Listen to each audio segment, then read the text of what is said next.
It's more important to see the future. And therefore, I ask really also the American people and also the British people, forget the history.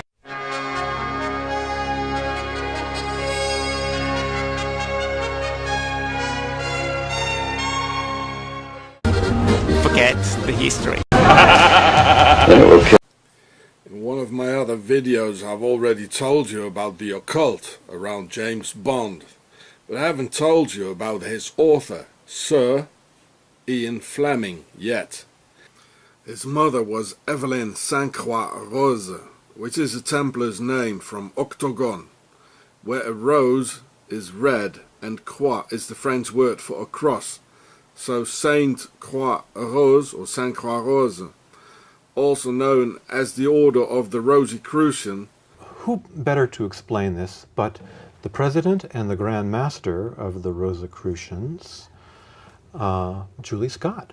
Julie, welcome to the show. Thank you, Mel. Yeah. Julie, how would you describe the Rosicrucian Order to someone who had never heard of it? The Rosicrucian Order is a philosophical and educational organization. It's not a religion, and members are all around the world, men and women who study natural laws in order to live in harmony with them. And what do you mean by natural laws? Well, natural laws are things such as cycles, or understanding the growth patterns, or understanding how things work in nature, so that we can apply it in our own lives. Means the Holy Red Cross, as of the Templars and their base Octagon, Switzerland. So no wonder he rose that quick to the rank of commander in the naval intelligence during the war, as he was already born into a Templar's family of Octagon Saint Croix Rose. And de la Croix means of the cross, referring to Switzerland and the Sisters of Isis. I imagine when people look at Rosicrucian Park, I think the museum is the only museum in the world with Egyptian-style architecture.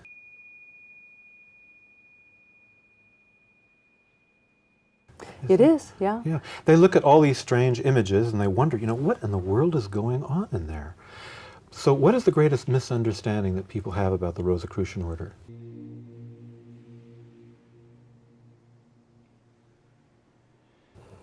Well, typically I think people misunderstand and believe that the Rosicrucian Order is a religion, which it is not.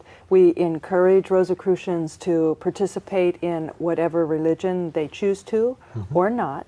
And I think people also misunderstand anything that's called mysterious or mystical, because it may seem a little bit spooky or unusual, when really, again, these are just natural laws that people can understand and then apply in their lives.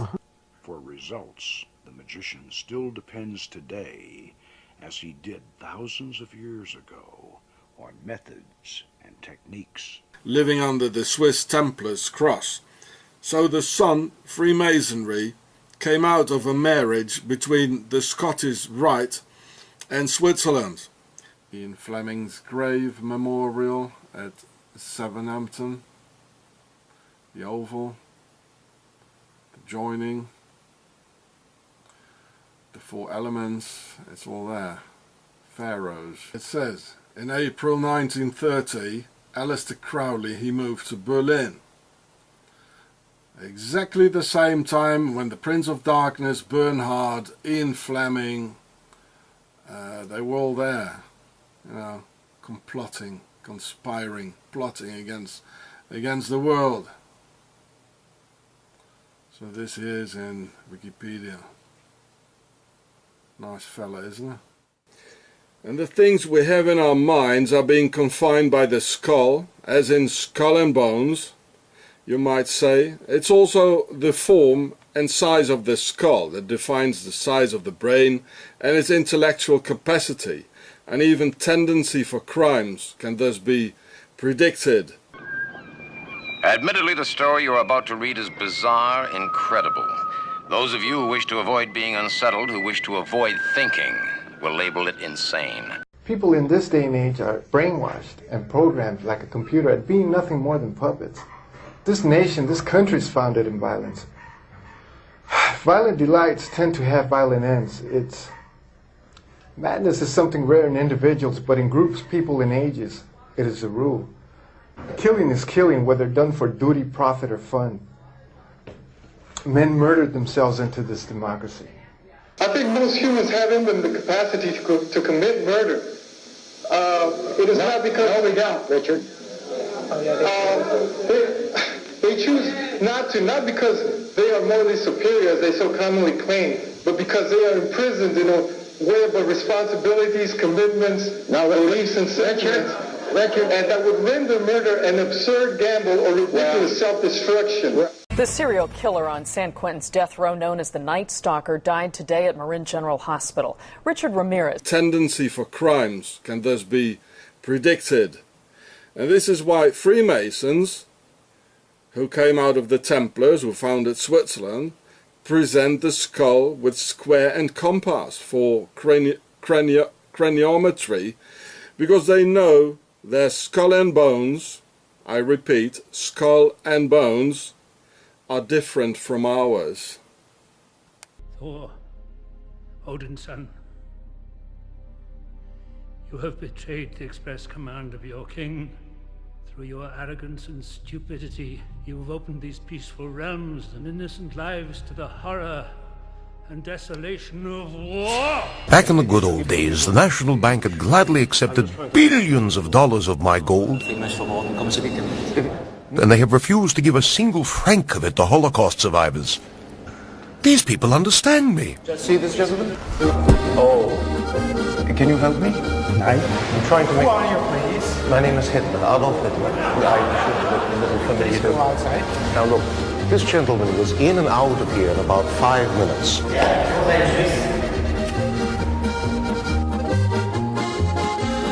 It's more important to see the future. And therefore, I ask really also the American people and also British people forget the history. And there's even an official name for the Swiss skull called brachycephalic.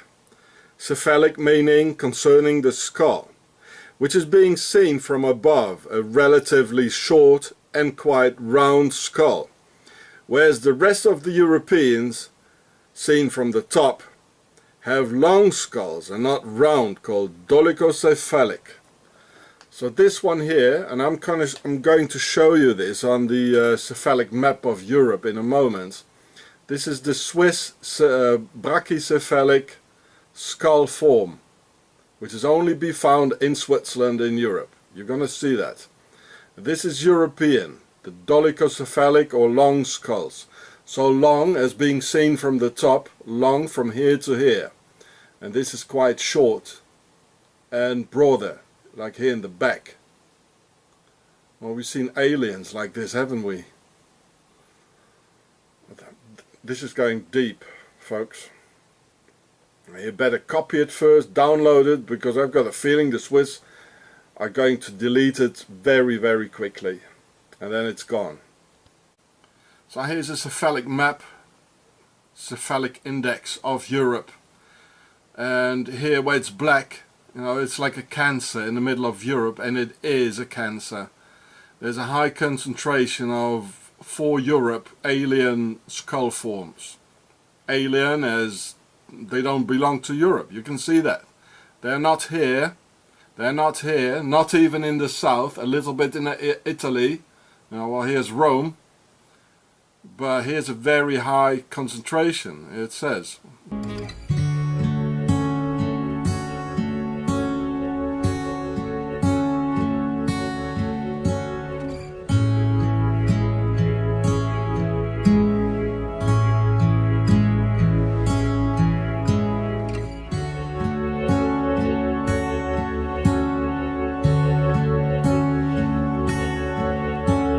The holographic principle tells us something quite astonishing.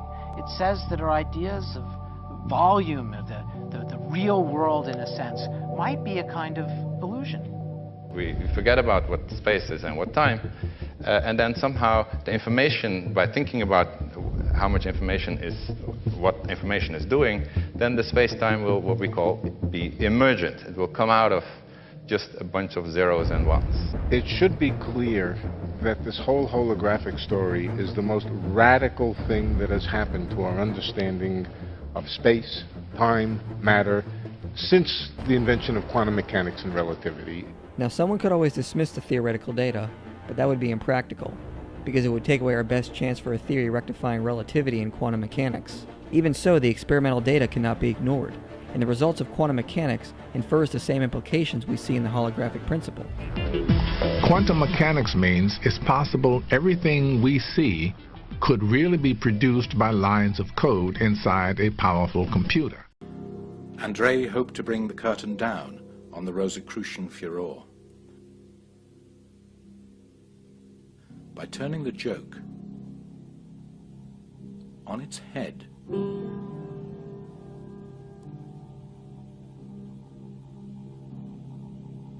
Andrei envisions a scene where a number of his contemporaries, following certain indices, go in search of and eventually discover a secret vault.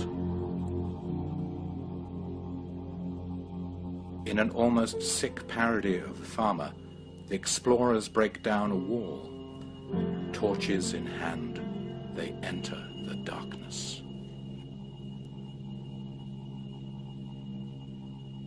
There they discover a sarcophagus with an inscription upon it. Now in the middle of this tomb, we have our sarcophagus. Now this kind of sarcophagus would have been reserved for the pharaoh, someone who had received it as a gift from the pharaoh, or for the Apis bull. And as you can see, they're very large, and they wouldn't have been buried because they didn't think that tomb robbers would be able to get into them as easily.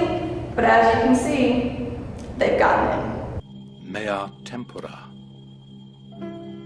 My times. With great difficulty, they heave the tomb open.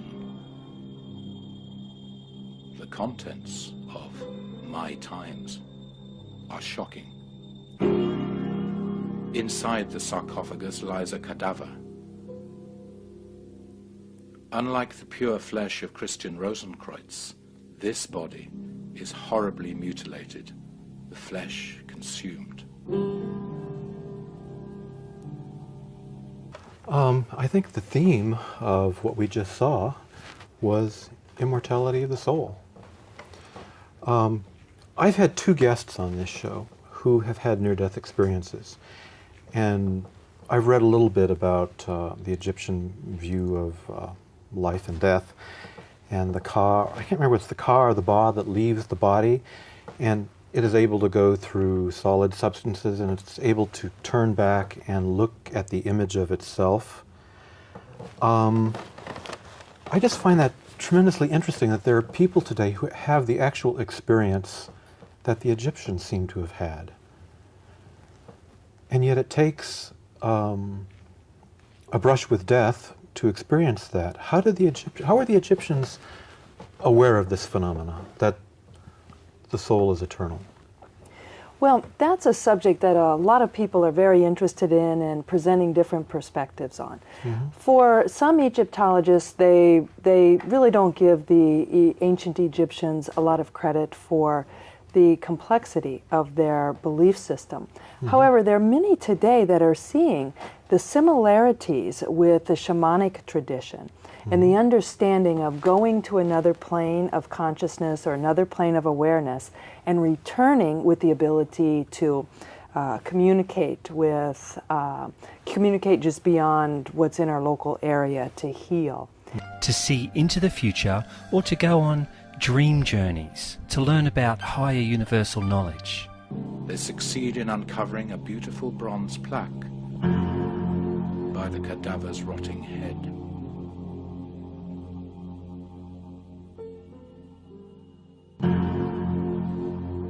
I, the truth, daughter of God, assassinated by the duplicity of Satan, by the corruption of the world, by the feebleness of the flesh, by the despotism of tyranny.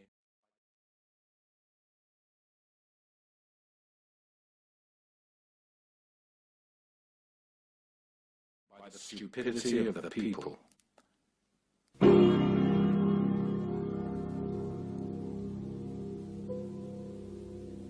I rest here within the mud of the lie. In 100 years, the sun will see me again. Greetings, O posterity. The same thing can be said about the Nazis' exfiltration to Argentina. When Mengele, Eichmann, Priebke, all here on the picture, and thousands of others went there, then Adolf most likely took the same route as his evil comrades did. Hitler got finance from 1923 on in Zurich. Here we can see him in Zurich. Because of being the headquarters of a number of different humanitarian institutions, Geneva's become known as a city of peace. It's also the birthplace of the International Committee of the Red Cross, and the museum here celebrates the Red Cross's principles. State-of-the-art museographics weave together an unforgettable display of the work of the Red Cross during some of the world's gravest times. One striking area has an index of 7 million file cards that document some 2 million prisoners held in camps in World War I alone.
Frankly, right now, I don't care. These people are not some random group of colonists. They're a unique culture with a history that predates the Federation and Starfleet. That does not alter the fact that my orders are I know Admiral Nechayev gave you an order. I'm ordering you to the Goran system.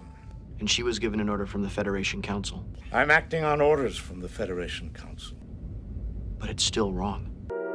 Count one, that all of the defendants participated as organizers or accomplices in a common plan or conspiracy to commit crimes against humanity. The wrongs which we seek to condemn and punish have been so calculated, so malignant and so devastating that civilization cannot tolerate their being ignored.